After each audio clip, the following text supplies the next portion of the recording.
Ya, Assalamualaikum warahmatullahi wabarakatuh. Ya, berjumpa lagi dengan Pak Sudi. Hari ini kita akan belajar tentang proses produksi teknologi transportasi dan logistik ya. Yang pertama adalah tentang perancangan produk. Jadi proses produksi ini meliputi tentang produk, terus produksi produk teknologi sampai pada kemasan produk. Kita akan belajar 3 ya. Oke, yang pertama adalah perancangan produk. Proses perancangan produk itu diawali dari pertama adalah identifikasi masalah. Ya. Identifikasi masalah itu adalah untuk merancang produk itu tujuannya apa? Pertama adalah menemukan solusi dari sebuah permasalahan. Nah, dalam hal ini apa permasalahannya?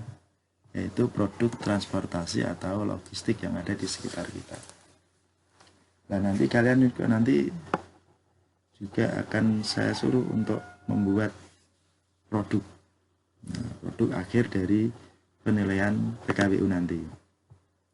Oke, saya lanjutkan. Salah satu contoh masalah transportasi sederhana adalah pengiriman pemesanan makanan jarak jauh. Bagaimana agar makanan tetap hangat dan tetap dalam keadaan baik serta tidak tumpah. Nih. Jadi untuk membuat suatu produk, misalnya contohnya logistik, bagaimana agar pengiriman pemesanan jarak jauh itu makanan itu tetap hangat dan tetap dalam keadaan baik serta tidak tumpah. Ini perlu dibuat suatu produknya. Ini berkaitan dengan identifikasi masalah.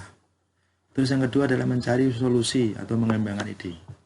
Setelah ada masalah, harus ada solusi. Solusi itu adalah pemecahan masalah. Munculnya ide-ide yang tidak masuk akal sekalipun. Tuangkan ide-ide tersebut dalam sketsa. Jadi kalau punya ide yang ada dalam pikiran kita buat sketsa, gambaran, atau orek-orekan ya, di dalam kertas. Ide itu meliputi tentang bentuk atau ukuran wadah atau tempat barang. Jadi kita mau membuat kemasan produk misalnya. Terus gambarnya kayak apa? Kita kembangkan ide itu. Ya, kita kembangkan ide-ide ini dengan rasional. Rasional itu masuk akal. Dan tuangkan ke dalam sketsa-sketsa selanjutnya. Makanya dibuat catatan-catatan atau orek-orekan di dalam kertas. Bentuknya kayak apa? Kalau di dalam pakaian itu namanya mode pakaiannya kayak apa, terus gambar atau sketsanya kayak apa, itu ada contoh kalau mode pakaian ya, jadi dibuat semacam gambaran awal untuk membuat jadi pakaian itu bagaimana. Nah, kalau yang ini produk transportasi dan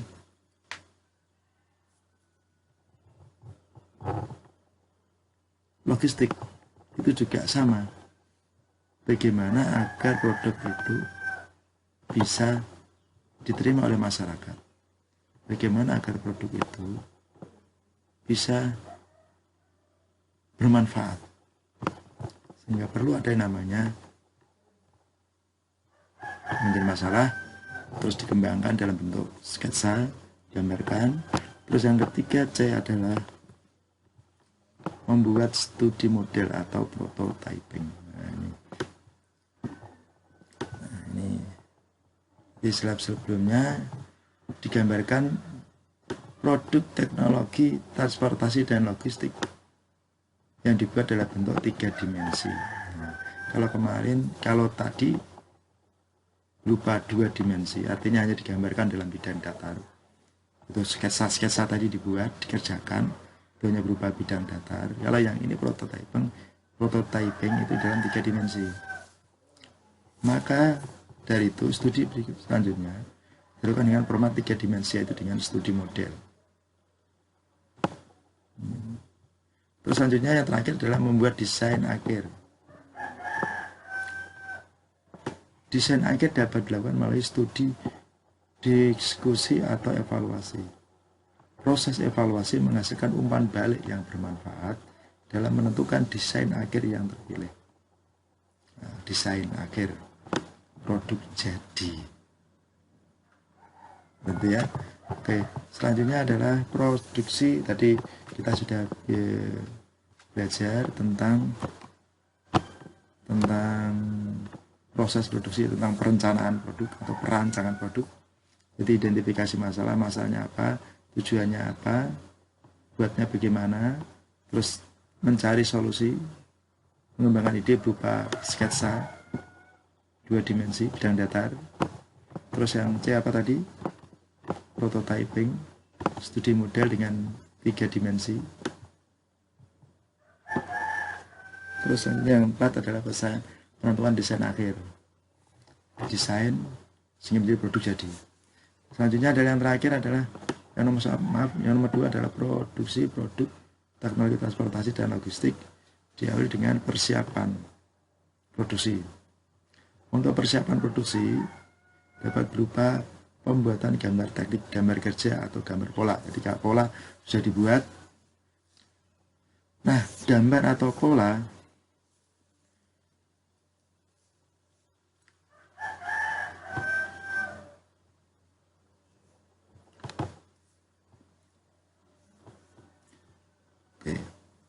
kembali, gambar kerja atau pola akan menjadi patokan untuk kebutuhan pembelian bahan. Kalau sudah membuat gambar pola, itu juga merupakan patokan untuk membeli suatu bahan. Pertama adalah tahap pembahanan. Bahannya apa? Untuk mempersiapkan bahan atau material agar siap dibentuk. Yang kedua adalah dibentuk, pembentukan. Kalau sudah bahan, baru dibuat pembentukan. Ini tergantung pada jenis material, jenis bahannya, bentuk dasar bahannya, dan bentuk produk yang akan dibuat. Kalau sudah pembahanan, sudah dibentuk, sudah, baru perakitan, dirakit. Sebuah produk pada umumnya terdiri beberapa bagian, misalnya adalah bentuk rangka, dinding, roda. Ini termasuk juga perakitan, kaitannya dengan 3 dimensi tadi untuk membuat produk akhir. Jadi dirakit, mana bagian rangka, bagian ini, bagian roda. Dan perakitan ini adalah menggabungkan bagian-bagian dari sebuah produk. Perakitan dapat memanfaatkan bahan pendukung untuk menguat. Perakit untuk menguat apa? Lem, paku, benang, tali, dan teknik sambungan tertentu. Ini adalah bahan-bahan pendukung kaitannya dengan tahap perakitan. Oke. Selanjutnya adalah tahap finishing. Nah, tahap finishing adalah sebagai produk tahap terakhir sebelum produk dimasukkan ke dalam kemasan. Ini produk terakhir, ini adalah tahap terakhir sebelum produk tersebut dimasukkan ke dalam kemasan. Ini produk terakhir. Finishing dapat berupa penghalusan atau pelapisan permukaan. Ya. Penghalusan dilakukan dengan cara menghaluskan permukaan kayu dengan amplas atau menghilangkan lem yang tersisa dengan permukaan produk. Finishing dapat juga berupa pelapisan permukaan atau pewarnaan agar produk yang dibuat lebih awet dan lebih menarik. Ini kaitannya dengan tahap finishing tahap terakhir. Kelancaran produksi ditentukan dengan cara kerja yang memperhatikan 3K atau K3, kesehatan dan keselamatan kerja. Upaya menjaga kesehatan dan keselamatan kerja tergantung pada bahan, alat, dan proses produksi yang digunakan pada proses produksi. Selain alat dan keselamatan kerja, yang tidak kalah penting adalah sikap kerja yang rapi, hati-hati, teliti, dan penuh konsentrasi. Nah, ini penting Kalau kita kerja, ya saya lanjutkan.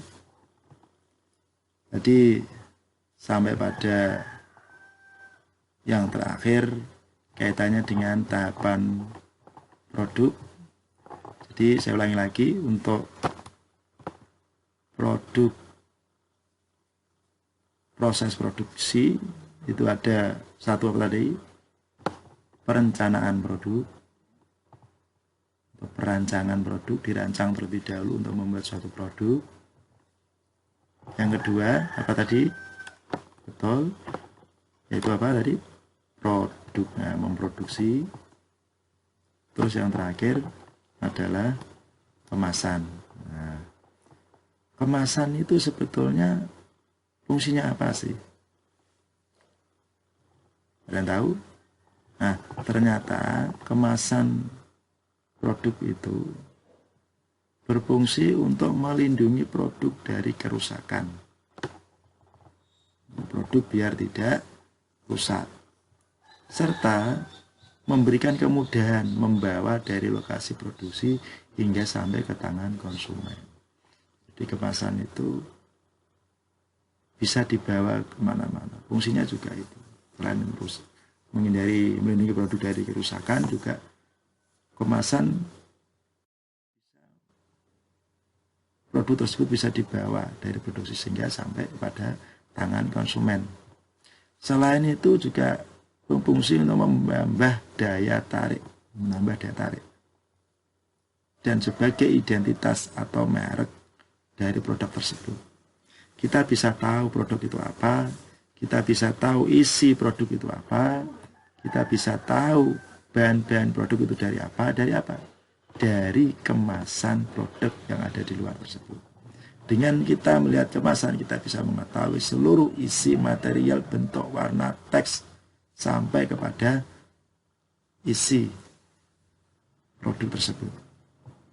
Nah, inilah fungsi dari kemasan suatu produk.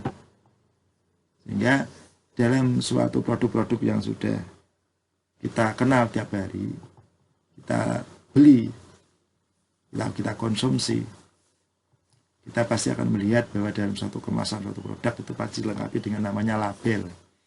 Nah, label ini adalah memberikan suatu informasi tentang produk, informasi tentang teknis maupun untuk memperkuat identitas atau merek suatu produk. Nah, itu saja pertemuan pada kali ini kaitannya dengan materi pembelajaran PKWU pada hari ini. Semoga bermanfaat dan tetap semangat belajar. Wabillahi taufiq wal hidayah. Wassalamualaikum warahmatullahi wabarakatuh.